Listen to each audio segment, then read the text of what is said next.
you. And yeah, it was difficult. It also was, the goal was to help, lower income households with this idea, with this project, with this product, let me say rather.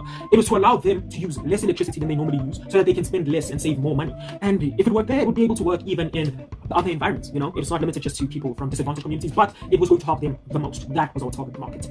And luckily for us, our young 16-year-old struck a relationship with one of the 3D printers that were there. And this is 2019, 3D printers weren't as common as they are now. But there was a startup at Timologong that had a 3D printer, and that was part of their business. It was one of the first 3D printers I'd ever seen in my life. And luckily for us, our young man from Lesotho built a cool relationship with them to a point where they offered to 3D print our product. All we had to do was design it, send them the schematics, and they would 3D print it for us free of charge. And it was hectic. It was hectic because they started printing when we had about a day or two left before the final pitch.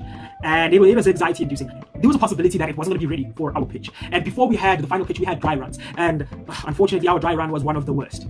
We envisioned something visionary, something Steve Jobs would pitch, the way Steve Jobs would pitch.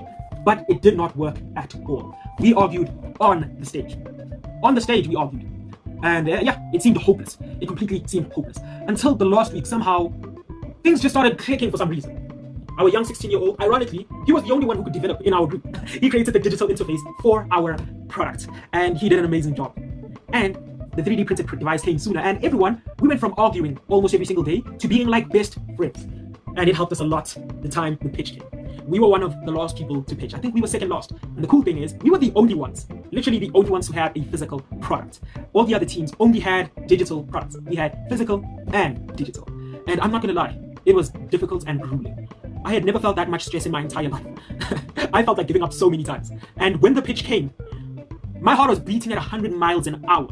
It was so anxiety inducing. We divvied up the entire pitch. Everyone had their own section. And everyone had to memorize and have their own pitch, their parts of the pitch ready.